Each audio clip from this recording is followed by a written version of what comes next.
ছাড়া থাকতে পারি না। প্রেম হয়, কেউ স্বীকার করে, কেউ স্বীকার করে না। আমি বলে দিই, কারণ 100টা মানুষ যে আমাকে নিয়ে স্বপ্ন দেখে, দেখার দরকার নেই বাবা। তবে আমি আমার বয়ফ্রেন্ডটাকে লুকায় রাখতে চাই, নজর যেন না লাগে আমার চাঁদের গায়ে। তো মানুষের শেষে বলে তোর মাইয়া মিডিয়াতে কাজ করে, আছে না ফ্রেন্ড সার্কেল, এরকম ছবি দেয়, ওরকম ছবি দেয়। অনেকে আবার টিটকিরি মারে আমার মাকে, নায়িকার মা। সাবিলা নূর আপুর জায়গায় থাকলে আমি আরো ভালো পারতাম। দিন শেষে আপনার কপালে যতটুকু আছে ওটা আমি কখনোই কেড়ে নিতে পারবো না। প্রিয় দর্শক, সবাইকে স্বাগত জানাচ্ছি পজিটিভ বাংলাদেশের আরো একটি নতুন এপিসোডে। আজ আমাদের এই বিশেষ আয়োজনে একজন বিশেষ অতিথি আছেন আমাদের স্টুডিওতে। সবাইকে পরিচয় করিয়ে দিতে চাই। আজকে আমাদের সাথে আছেন আপনাদের জনপ্রিয় চিত্রনায়িকা রাজরিপা। রাজরিপা, কেমন আছেন? আলহামদুলিল্লাহ ভালো আছি, আপনি কেমন আছেন? ভালো আছি, এবং আপনাকে প্রতিদিন এত সুন্দর সুন্দর লুকে আমি দেখি। এত সুন্দর সুন্দর আবায়া কোথায় পান বলেন তো? এটা নিজে নিজে, মানে কোন একটা শো হলে ফিল করি যে আমি একটু ডিফারেন্ট কোন একটা লুক ক্যারি করতে চাই, তখন ভাবনা থেকে চলে আসে। আজকে তো স্টাইলটাও খুব সুন্দর। আপনি যে পরেছেন, এটি কি হিজাবের একটা নতুন স্টাইল আপনি করেছেন? সো এগুলো কি আপনি নিজেই বের করেন? এটা হচ্ছে আমি যখন বোরকা পরা শুরু করি, তখন ক্লাস 9-10 থেকে বোরকা পরা শুরু করি। তো বাসায় বসে চিন্তা করতাম আমি বোরকা পরবো, এটার মধ্যে আমার কোনো একটা স্টাইল থাকতে হবে। তো তখন তো আমার ফোন ইউজ করতাম না, বা ইউটিউব কখনোই দেখতাম না, বা গুগল সার্চ করতাম না। তো আমি ভাবতাম, মানে ভাবনা থেকে। তো আমি এই যে ডিজাইনগুলো ক্যারি করছি, এটা মনে করেন আরো 9-10 বছর আগের ডিজাইন, যেটা আমি আমার অঞ্চলে করে এসেছি। তো তখন আপনার আশেপাশে যে ফ্রেন্ডসরা আছে তারা অবাক হতো? হ্যাঁ, ওরা চলে আসতো। ওদেরকে আমি হিজাব পরাতাম, আমি বলতাম যে আমি তোদের হিজাব স্টাইল করে দিব, শিখাই দিব, আমাকে টাকা দিতে হবে। তো তখন থেকেই বিজনেস স্টার্ট হয়ে গেছিল।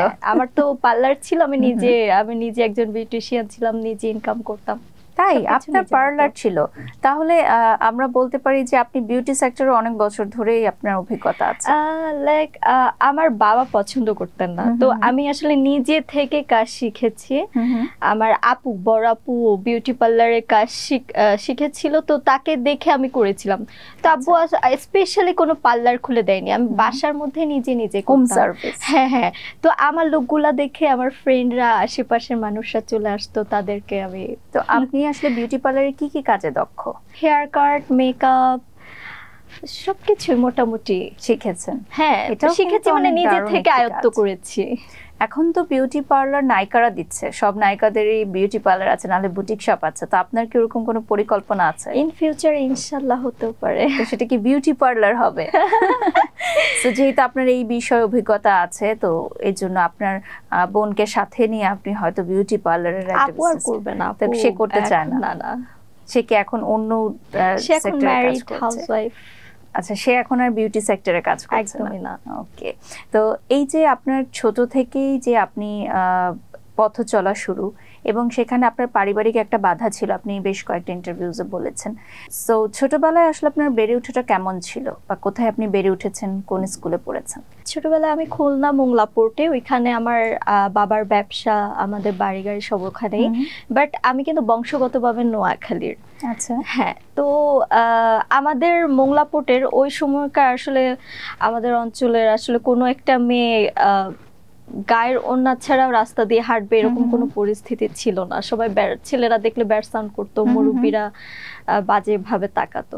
কিন্তু তার মাঝখান থেকে আমার ফ্যামিলিও কিন্তু ওইরকম, ধরেন আমার বাবা মুন্সি বংশের, আমার মায়েরা হাজি বংশ, তো তাদের মাঝখান থেকে আমি একজন স্পোর্টি গার্ল হওয়া, তারপর নিজের ফ্যাশন স্টাইলগুলো ক্যারি করা, এবং স্পোর্টসে নাচ গান সবকিছু আসলে নিজে জোর করে করেছি। মানে আমার বাবা কখনোই চাইতেন না যে আমার মেয়ে কখনো বাহিরে যাবে, এটা একদমই পছন্দ করতেন না। মানে বাহিরে যাবে, ইনকাম করবে, এটা তার কাছে কেমন যেন মনে হতো সম্মানে লাগছে। এখন না হয় যুগ চেঞ্জ হয়েছে, সবকিছু পরিস্থিতি বদলে গিয়েছে, এখন কিছুটা হলেও মেনে নেয়, বাট ওই সময় কিন্তু পারতো না। তো আমি আবার সেন্ট পলস হাই স্কুলে পড়তাম, ওইখান থেকে এসএসসি এক্সাম দিয়েছি। ওটা একটা ইটালিয়ান একটা স্কুল ছিল। তো ওইখানে স্টাডি, তারপর ন্যাশনালে ব্যাডমিন্টন খেলাধুলা, সংস্কৃতির সাথে জড়িত ছিলাম। তো পরিবার বাধা দিত না কেন, আমি যখন আব্বু আবার স্পোর্টস পছন্দ করতো, ব্যাডমিন্টন প্লেয়ার ছিলেন আব্বু, তো আব্বু খেলার দিক থেকে কখনো বাধা দেয়নি, কিন্তু নাচ গানের দিক থেকে আমাকে অনেক বাধা দিত। এবং আমি যে পার্লারে কাজ করতাম, পার্লারের কাজ বলতে আমি নিজের ঘরে নিজে করতাম, এটাও সে অ্যালাউ করতো না। বাসায় এসে দেখলে আমাকে মারতো। মানে এমন আছে, আমি স্কুল পর্যায়ে আপনার খেলাধুলায়, তারপর নাচ গানে আমি পুরস্কার পেয়েছি। আমি সন্ধ্যার সময় বাসায় এসেছি, আমার মনে আছে আমার বাবা সব পুরস্কারগুলো ফেলে দিয়েছেন। এমন একটা মানে সিচুয়েশন আমার ফেস করতে হয়েছে। তো তখন কি আপনার মা আপনাকে সাপোর্ট করেছিলেন? আম্মু কিছু কিছু সময় সাপোর্ট দিত, আবার কিছু কিছু সময় বকাবকি শুরু করতো, মারতো। কারণ তার হাজবেন্ডের উপর সে কথা বলতে পারতো না? না, ধরেন আব্বু নাচ গান পছন্দ করতো না, আম্মু আবার ছবি আঁকা, নাচ গান এগুলা মোটামুটি পছন্দ করতো। মানে দুই দিক থেকে প্রেশার ক্রিয়েট হতো। আমি খেলতে গেলে আম্মু বলতো বেটাদের মতো রাস্তাঘাটে কেন চলাফেরা করতেছো, সাইকেল টাইকেল চালাতে দিত না। আবার আব্বু বলতেছে নাচ গান কেন করবে, মানে সব মিলে খুব বেশি একটা প্রেশার ছিল। সাফোকেটিং লাগতো আপনার? আমি একটু ঘাটতারা ছিলাম, প্রচন্ড মার খায় আর যাই করে সাইকেলটা নিয়ে চলে যেতাম, নাচ করতে চলে যেতাম, চুরি করে গান শিখতে যেতাম। আর স্পোর্টস নিয়ে ওইভাবে বাবার ক্ষেত্রে যেহেতু বাধা ছিল না, চলে যেতাম স্টাডি শেষ করে স্পোর্টসে। এইভাবেই মূলত আমার লাইফটা কাটে।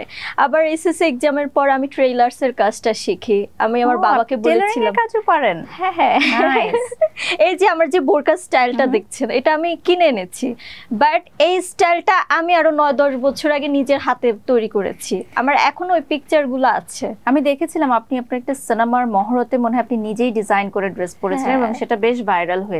যে আসলে নায়িকারা তো সবসময় স্পন্সর ড্রেস পরে বা অন্য কারো ডিজাইনে পরে, সেক্ষেত্রে আমরা দেখেছি যে আপনি প্রথম যিনি মনে নিজের ড্রেস নিজে ডিজাইন করে বানিয়ে তারপর মহরতে গেছিলেন। তো সেই পরিকল্পনাটা কিভাবে এসেছিল? এটা আমার না খুব ফ্যাশন ডিজাইনে স্টাডি করার ইচ্ছা ছিল, বাট আমার বাবা চায়নি যে আমি ফ্যাশন ডিজাইন স্টাডি করি। আমার বাবার কথা ছিল যে মেয়েটা অনেক সুন্দর, বিয়ে দিয়ে দিব।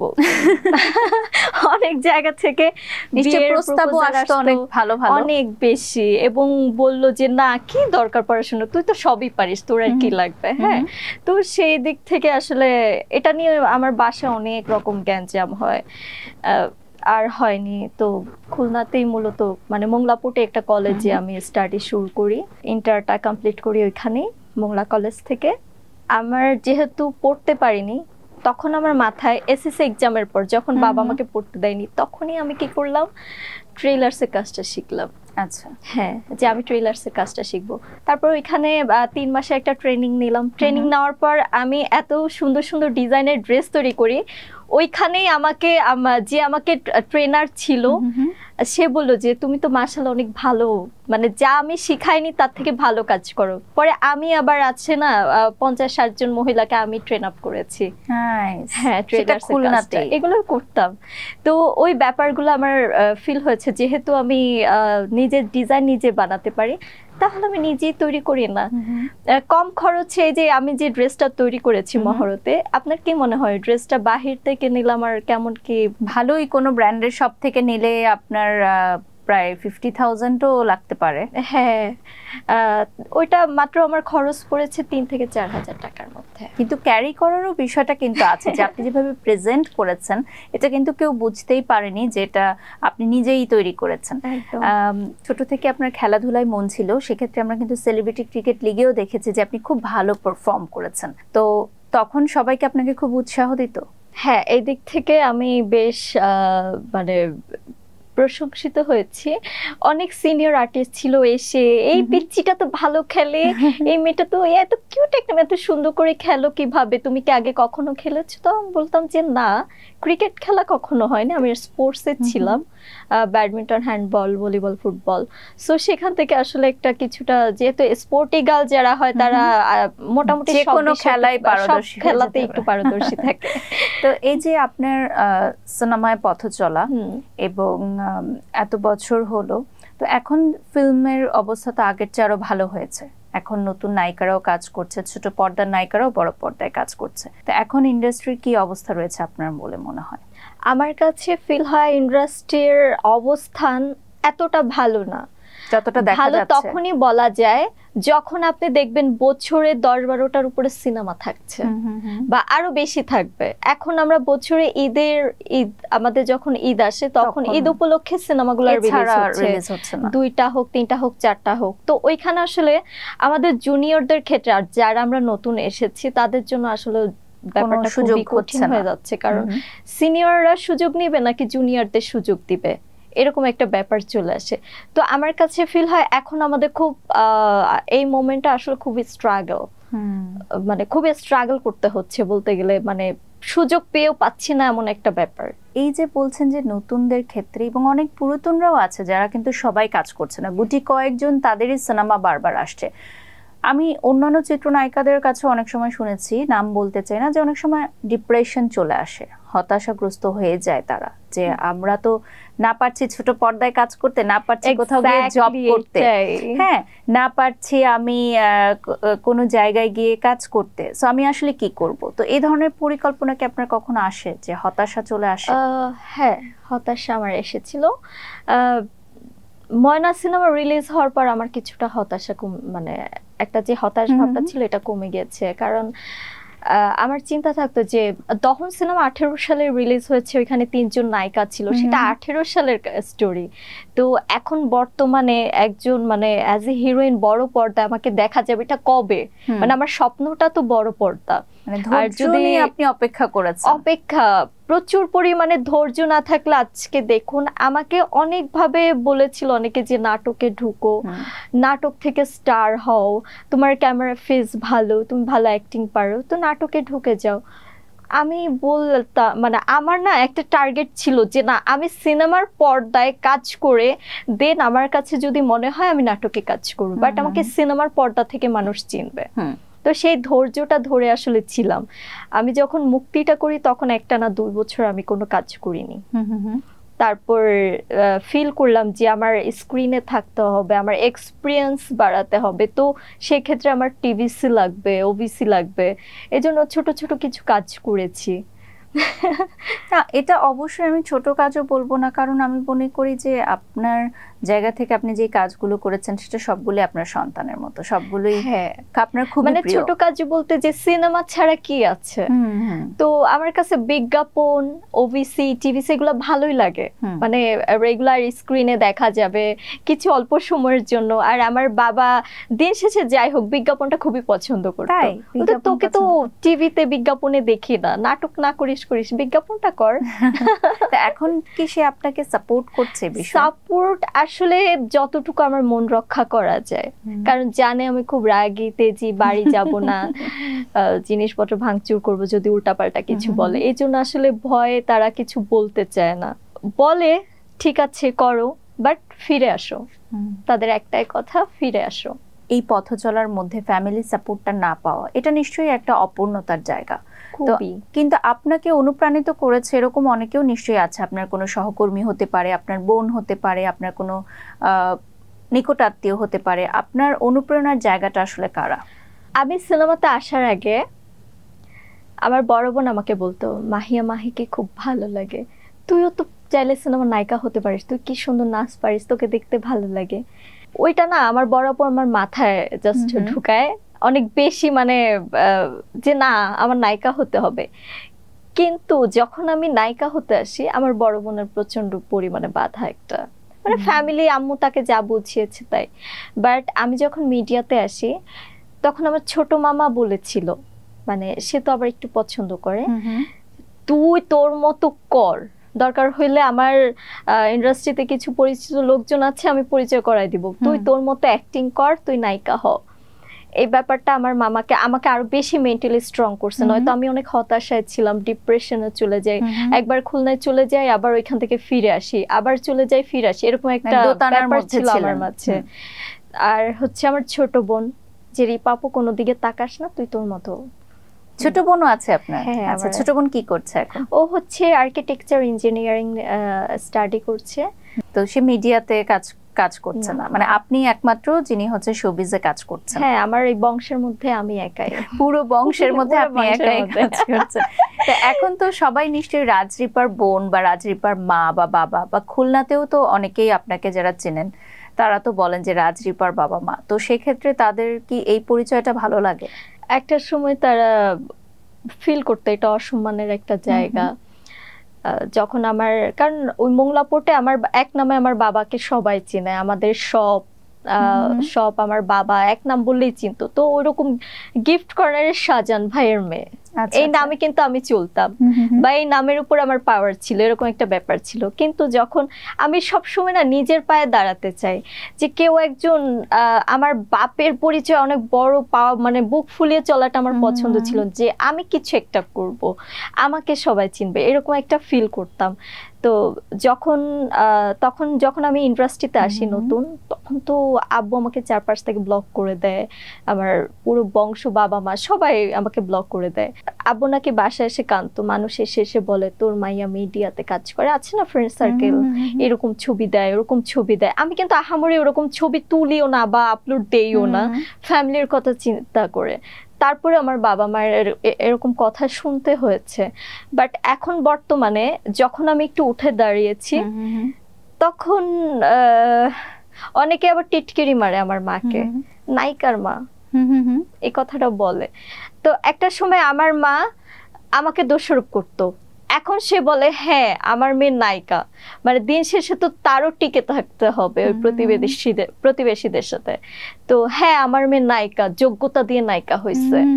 তো তোমরা যেটা মিন করতেছো, হ্যাঁ তোমরা যেটা মিন করতেছো, পাঠাও তোমার ছেলে মেয়ে। কারণ মোংলা থেকে, আমার মোংলা পোর্ট থেকে অনেকে আসছে মডেল হওয়ার জন্য, নায়িকা হওয়ার জন্য, ফিরে গেছে।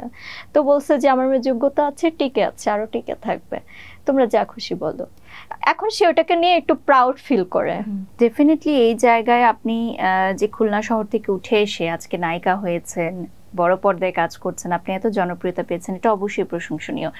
তো রাজরিপা, আপনাকে নিশ্চয়ই অনেক শুনতে হয় যে আপনি অনেক সুন্দর দেখতে, এবং আমি তো তাকিয়েই আছি সত্যিকার অর্থে, আমি কখনোই এত মনোযোগ দিয়ে দেখিনি না, আমি সবসময় তো যাওয়া আসার মধ্যে দেখা হয়েছে। সত্যিই মাশাআল্লাহ, আপনার ফেস কাটিং এবং সবকিছু খুব সুন্দর, মানে মনে হচ্ছে একটা নায়িকা বসে আছে আমার সাথে। তো স্কিন কেয়ারের ক্ষেত্রে কি কি করেন আপনি? নায়িকাদের স্কিন কেয়ার নিয়ে তো আমাদের দর্শকরা সবসময় খুব বেশি ইন্টারেস্টেড থাকে, তো স্কিন কেয়ারের ক্ষেত্রে আপনি কি কি ইউজ করেন? আমার যে স্কিনটা, এটা কিন্তু বংশগতভাবে, আমার মা আমার ভাই বোন, আমাদের মুখে একটা ব্রনের স্পট থাকে, মানে সবাই খুব সুন্দরী, সুন্দরী না হোক স্কিনটা ভালো, স্কিনটা সুন্দর। হ্যাঁ আমার বড় আপু মোটামুটি উজ্জ্বল শ্যামলা, ছোট বোনটা উজ্জ্বল শ্যামলা, মানে ফর্সা হচ্ছে আমি, আমার মায়ের মতো হয়েছি, আর দুই বোন বাবার মতো। কিন্তু ওদের স্কিনটা দেখলে আপনি বলবেন যে তোমার থেকে ওদের স্কিনটা এত সুন্দর, মানে তারা যত্ন নেয় না তেমন একটা, কিন্তু তারপরও সুন্দর। একদমই না, মানে আছে না হেলা ফেলা। আমার বড় বোনের তো দুটো বাচ্চা, ও তো কখনোই আপনার সময় ফ্ল্যাগ করা, আপার লিপ করা বা স্কিন একটু ফেসিয়াল করা, যাই বলেন, কিচ্ছু করে না ফেসিয়াল, ট্রাস্ট মি। বাট ওই আপুর স্কিন দেখলে আপনি বলবেন যে আসলেই কিউট। কিন্তু আমি যেহেতু শোবিজ অঙ্গনে কাজ করি, আমি কিন্তু আগে থেকেই এমন ছিলাম। আগে মনে হয় যে আমার স্কিনটা আরো ভালো ছিল, তো তখন আমি ওইভাবে মেকআপ ইউজ করতাম না। কিন্তু দিন শেষে ফিল হচ্ছে যে একটু গ্ল্যামারটা শো করতে গেলে একটু মেকআপ করতে হয়। তো মেকআপ করার পর হালকা এমনি, আমি ইন্ডাস্ট্রিতে আসার 4-5 বছরে আমার মনে হয় না, মানে 4 বছরে আমি ওইভাবে মেকআপ করিনি। পরে ফিল হয়েছে যে না মেকআপ করি। তারপর মেকআপ কিভাবে অ্যাপ্লাই করেছি, আসলে মেকআপ কোনটা ভালো জানতাম না, মানে কোন ব্র্যান্ডের মেকআপ করতে হবে, আমার কাছে সেরকম টাকাও ছিল না। যেভাবে যা পেয়েছি ওইটা ইউজ করেছি, তো ওইটার জন্য স্কিনটা একটু নষ্ট হয়ে গেছে। হ্যাঁ, তো আমি স্নেলের যে প্রোডাক্টটা ওইটা ইউজ করেছি মাঝে। তবে আমি বেশি বিশ্বাস করি, গত 6 মাস ধরে আমি নিজেকে যত্ন করছি খাওয়ার উপরে। আমি যেটা ইউজ করছি তার থেকে বেশি আমাকে মানে আমার উপকার পাচ্ছি খাওয়ার মাধ্যমে। লাইক আমার রেগুলার বাদামের জুস থাকে, তাই বাদামের জুস আমি খাই, এবং টমেটো, তারপর গাজর একসাথে জুস খাই, তারপর বিভিন্ন ফ্রুটসের জুস খাই, এগুলো আমি খাই। মধু, কালো জিরা, তারপর জাফরান দুধের সাথে মিলিয়ে ভাবে আপনি ট্রাই করছেন এখন চিরতাই যেন। তখন আমি দেখলাম যে আমি যেটা ইউজ করছি তার থেকে বেশি আমি বেটার কাজ হচ্ছে আমার খাওয়ার পরে। তো আমি খাওয়াটাকে বিশ্বাস করি কোনো কিছু ইউজ করা থেকে। আপনাকে আমরা রিসেন্টলি দেখেছিলাম যে আপনি একটা ইন্টারন্যাশনাল ব্র্যান্ডের ব্র্যান্ড অ্যাম্বাসেডর হিসেবেও যুক্ত হয়েছেন। তো সেই অনুষ্ঠানে আপনাকে অনেক গ্র্যান্ড ভাবেই তারা পরিচয় করেছিল।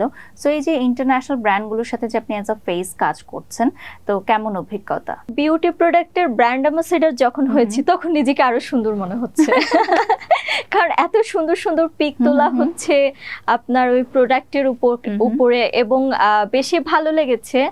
প্রথম বিউটি প্রোডাক্টের ব্র্যান্ড অ্যাম্বাসেডর হিসেবে আমি মালয়েশিয়ায় যে সাইনিং করে এসেছি, এটা আমার কাছে বেশি ভালো লেগেছে যে একটা নতুন বিউটি প্রোডাক্ট যেখানে আমি মানুষটাও নতুন, তো সেভাবে ওনারা আমাকে ভালোভাবেই প্রেজেন্ট করেছে। এটা আমি তার কাছে আসলে কৃতজ্ঞ এবং আমিও তার কোম্পানিটাকে হাইলাইট করার জন্য যথেষ্ট সাপোর্ট দিয়েছি। আমি তারপর শিশির সর্দার, ইফতেখার চৌধুরী স্যার, বলতে গেলে মোটামুটি আমাদের উপর ডিপেন্ড করে আজকে তার কোম্পানি যে যতটা সুন্দর যে হাইলাইট হয়েছে একটা স্যাবি বিউটি প্রোডাক্ট, এটা মূলত আমাদের উপরেই। তো এটার জন্য ভাইয়াকেও থ্যাঙ্কস জানাই এবং আমি নেক্সট ডে আরেকটা বিউটি প্রোডাক্টে কাজ করছি দেশের বাইরে। এটা কিছুদিন পরে আমি সাইনিং করব এবং সেটা সবাইকে জানানো হবে, বাট এখন বলবো না, কোনো অসুবিধা নেই। আমরা জানতে চাচ্ছিলাম যে এই যে অনেক চিত্রনায়িকারা যারা এখন হয়তো সিনেমায় কাজ করছে বা সারা বছর তো আসলে সিনেমার কাজটা থাকে না, ব্যস্ততা, তো তারা কিন্তু বিভিন্ন ওপেনিং এ যাচ্ছে, বিভিন্ন ইভেন্টে যাচ্ছে, বিভিন্ন কোম্পানির সাথে এনরোলমেন্ট করছে। তো আপনি এগুলো কিভাবে বিশ্লেষণ করেন? একজন শিল্পীরা আসলে বসে থাকতে পারে না কোনোভাবেই না, কারণ আমি যখন দেখেছি আমি যখন বসে থাকি কাজ থাকে না আমার, তখন না কি উল্টাপাল্টা চিন্তা, মানে ফুল নিজেকে ডিপ্রেশনের মধ্যে চলে যেতে হয়, এরকম একটা ব্যাপার। তো একটা মানুষ কোনো কাজই ছোট না। এখন আপনার ডিজিটাল যুগ, এখনকার যুগে আপনার দেখেন নাটকের লোকজন সিনেমা করছে, সিনেমার লোকজন নাটক করছে এবং দুই আর্টিস্টই মিলে আপনার বিভিন্ন ইভেন্টে যাচ্ছে বা বিভিন্ন কোম্পানির ব্র্যান্ড অ্যাম্বাসেডর, বিজ্ঞাপন, এই ব্যাপারগুলো হচ্ছে তাদেরকে কাজের মধ্যে রাখা ভালো। কারণ এখন একটা সিনেমা করে আপনি কত টাকা ইনকাম করবেন, রাইট? দিন শেষে একজন আর্টিস্টেরও তো একটা ইনকামের ব্যাপার আছে। তো সিনেমা হাতে না থাকলে যে ওপেনিং বলেন, বিজ্ঞাপন বলেন, এই কাজগুলোর মাধ্যমে যদি সে পেমেন্টগুলো পেয়ে থাকে, এটা তো তার একটা ইনকাম সোর্স থাকে। কেউ ফ্রি এসে ভাত খাওয়াবে না, অনেকে অনেক কথা বলবে। তো আমি মনে করি কাজ করা ভালো।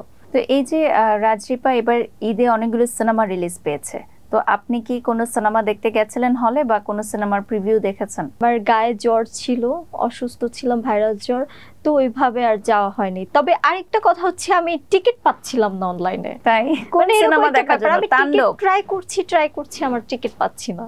আচ্ছা, মানে কোন সিনেমারই টিকিট ছিল না? না, কোনো সিনেমা না, আমি তাণ্ডবটা ট্রাই করছিলাম যখনই, কারণ আমি সবসময় শাকিব ভাইয়ের সিনেমা আগে দেখি, যে ঈদেই সিনেমা রিলিজ হোক শাকিব খান ভাইয়ের সিনেমা দেখি। তো শাকিব খান ভাইয়ের সিনেমা দেখতে পারছি না, এর জন্য রাগ করে অন্যান্য সিনেমাগুলো আসলে ওইরকম মানে ইন্টারেস্টেড ছিলাম না যে না দেখবো, আচ্ছা কয়দিন পরে দেখবো, হল একটু ফাঁকা হোক দেখবো, পরে আসলে আর হয়নি। তো এই যে শাকিব খান যে একটা সময় দেশের বাইরের নায়িকাদের নিয়ে কাজ করেছিলেন, তো সেই সময় বাংলাদেশি নায়িকাদের একটা আক্ষেপ ছিল, তো এখন আবার তিনি বাংলাদেশি নায়িকাদের নিয়ে কাজ করছেন, এমনকি ছোট পর্দার অনেককেও তারা নিয়ে কাজ করছে। তো এই বিষয়টাতে আপনাদেরও অবশ্যই সুযোগ রয়েছে যারা কাজ করেননি এখনো বা করেছেন, তো শাকিব খানের সাথে কাজ করার ইচ্ছা কতটুকু রয়েছে? অনেকটা। সে একজন মেগাস্টার, তার সাথে কেন কাজ করবে না? সবাই আসলে সুযোগটা চায় কাজ করার। যারা সুযোগ পাচ্ছে তারা কাজ করছে, যারা সুযোগ পাচ্ছে না তারা উল্টাপাল্টা কথা বলছে, ব্যাপারটা কিন্তু এটা। আর দেশের বাহিরে কাজ করা, এটা হচ্ছে আমাদের দেশের একজন আর্টিস্ট ইন্টারন্যাশনাল পর্যায়ে কাজ করবে, তো এটা আমাদের জন্য এটা প্রাউড ফিল করা উচিত।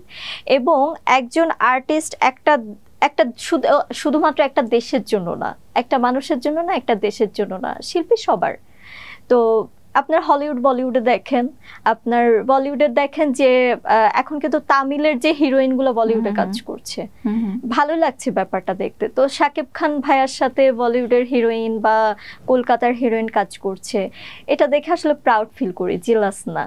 আর শাকিব ভাই ওইটাই মনে করে যে যোগ্য, তার সাথে কাজে মানে তার একটা অভিনয়ের ক্ষেত্রে বা তার গল্পে কোনো একটা ক্যারেক্টার আসলে মিলবে, ওটা শাকিব খান ভাই তাকেই নিবে। তো এইবারের ঈদে দেখেছি আমরা যে তাসনিয়া ফারিন এবং সাবিলা নূর ওনারা দুজনই সিনেমার পর্দায় নতুনভাবে যুক্ত হয়েছেন। তো তাদের জন্য আপনি কি বলতে চান যে তারা আপনাদের ইন্ডাস্ট্রিতে মানে ফিল্ম ইন্ডাস্ট্রিতে নতুনভাবে কাজ শুরু করেছে, তাদের কাজ দেখে আপনার কি মনে হয়েছে? ভালোই লাগছে, কারণ অনেকে আছে না যে নিজেকে প্রুভ করতে হবে আপনি যেখানেই থাকেন না কেন।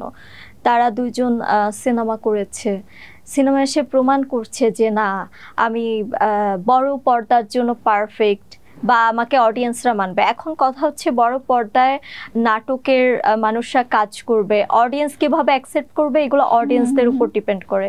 এই যে আমাদের চঞ্চল চৌধুরী ভাইয়া সিনেমা যতগুলো করেছে হিট হয়েছে, তারপর মোশাররফ করিম ভাইয়ের সিনেমা দেখছে, এবং সিয়াম আহমেদ ভাইও কিন্তু ছোট পর্দা থেকে এসেছে, অনেক ভালো করেছে এবং অডিয়েন্স কিন্তু খুব ভালোভাবেই তাদের মানে অ্যাকসেপ্ট করেছে, কাউকে অ্যাক্টর হিসেবে আবার কাউকে হিরো হিসেবে।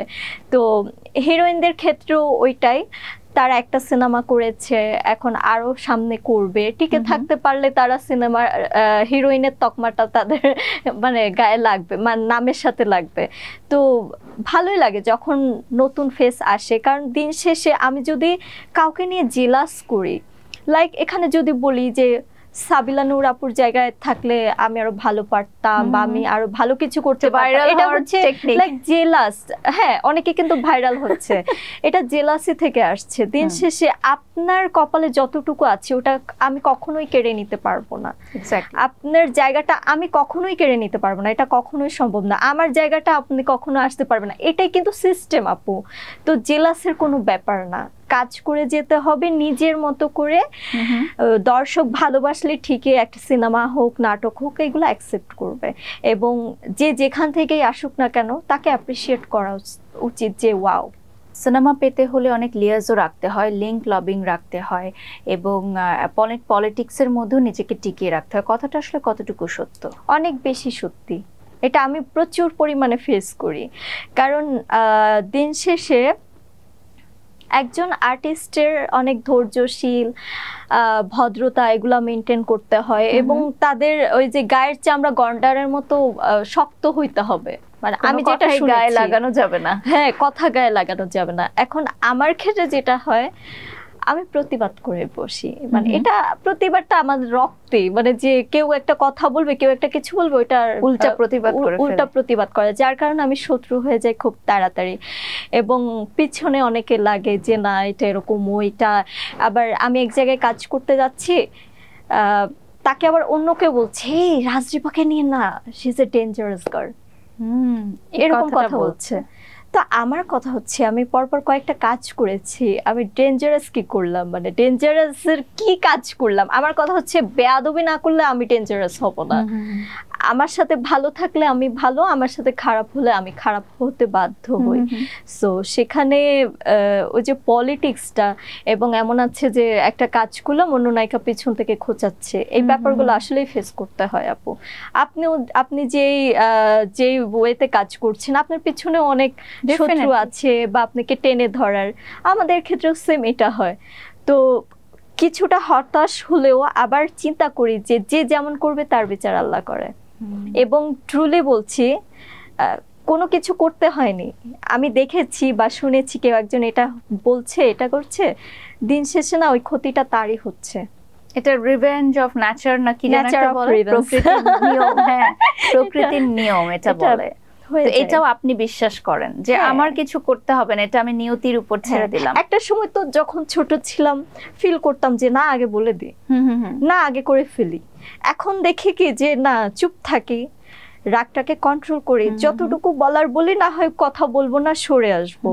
পরে দেখি ওর তো পেছন থেকে বাস, মানে এরকম একটা ব্যাপার হয়। তো এই যে রাজরিপাকে নিয়ে নানান প্রেমের গুঞ্জনও আছে, অনেক হিরোর সাথে আছে, অনেক বিজনেস পার্সনদের সাথে আছে, আবার রাজরিপার কবে বিয়ে হবে সেটাও দর্শক জানতে চায়। প্রেমের গুঞ্জন একজনের সাথে না, অনেকজনের সাথে তো না, একজনের সাথে। আচ্ছা, তাহলে কি সেটা সত্য? না, প্রেম করি ছোটবেলা থেকে। তাই? হ্যাঁ, প্রেম ছাড়া থাকতে পারি না, প্রেম হয়। আপনি কি অনেক রোমান্টিক একজন পারসন? হ্যাঁ, নায়িকারা তো রোমান্টিক হয়, লাইক। আচ্ছা, তো হ্যাঁ, একজন শিল্পী প্রেমিক হয়, প্রেমিকা হয়, তাদের শিল্পটা আসলে উঠে আসে প্রেম থেকে। তো প্রেম হয়, কেউ স্বীকার করে কেউ স্বীকার করে না। আমি বলে দিই, কারণ 100টা মানুষ যে আমাকে নিয়ে স্বপ্ন দেখে, দেখার দরকার নেই বাবা। আমার প্রেমিক আছে, ওটা মেনে নাও। ব্যাপারটা হয় এটা। আর ইন ফিউচারে আসলে যেটা হবার হবে, সবাই দেখবে। তবে আমি আমার বয়ফ্রেন্ডটাকে লুকায় রাখতে চাই, নজর যেন না লাগে আমার চাঁদের গায়ে। আচ্ছা, মানে আপনি এগুলো বিশ্বাস করেন যে না, খুব শো অফ করা উচিত নয়? আপু আমি এটা ট্রাস্ট মি, আমি অনেক কিছুই দেখেছি, আমি যেটা শো করেছি সেই জিনিসটা না খুব বাজেভাবে আমার নষ্ট হয়ে যায় ওই জিনিসটা। শুধু প্রেম না, সবকিছুই। মানে ধরেন সিনেমার আপনি খুব ঘটা করে অ্যানাউন্সমেন্ট করলেন, সেটা হয়ে যাচ্ছে। হ্যাঁ, এটা হয় অনেকের ক্ষেত্রে। আমি যখন বলতেছি যে আমি একটা স্পন্সর পাচ্ছি, যদি কাউকে বলে ফেলি আমার ওটা হচ্ছে না, আর যদি না বলি সেই জিনিসটা কিন্তু আমার খুব ইজিলি কাজটা হয়ে যাচ্ছে। এই যে স্যাবির যে আমি ব্র্যান্ড অ্যাম্বাসেডর হই, আমি কিন্তু কাউকে বলিনি। ইভেন্ট হওয়ার আগে একটা পিঁপড়াও কিন্তু জানতো না। আর স্টেজে উঠেছেন, তারপর সবাই জেনেছে। কাজটা কিন্তু ফাইনালি হয়েছে, এবং তার আগে যে কাজগুলা ঢাকঢোল পিটিয়ে করেছে ওইগুলো আমার হয়নি। আমি এটা বিশ্বাস করি, চুপচাপ থাকতে হবে না। তো অনেক আড্ডা গল্পে আমরা একদম শেষ পর্যায়ে চলে এসেছি অনুষ্ঠানে। ধন্যবাদ, এত ব্যস্ততম সময়ের মধ্যে এসেছেন, সময় দিয়েছেন। আমাদের ডাঙ্গুল এন্টারটেইনমেন্টসের দর্শকদের উদ্দেশ্যে যদি কিছু বলতেন। আসসালামু আলাইকুম, আশা করি সবাই ভালো আছেন, সুস্থ আছেন, এবং আমাদের বর্তমান দেশের যে পরিস্থিতি, সবকিছুর মাঝে নিজেকে ভালো রাখতে হবে। নিজে ভালো তো জগৎ ভালো। মারামারি, কাটাকাটি, হানাহানি, ধর্ষণ সবকিছু বাদ দিয়ে ভালোভাবে থাকার চেষ্টা করুন, কারণ দিন শেষে মরতে হবে সবার। তো সবাই সুস্থ থাকবেন, ভালো থাকবেন, এবং আমরা বিনোদন জগতে যারাই আছি আমাদের পাশে থাকবেন, এবং বাজে কমেন্টস থেকে দূরে থাকবেন।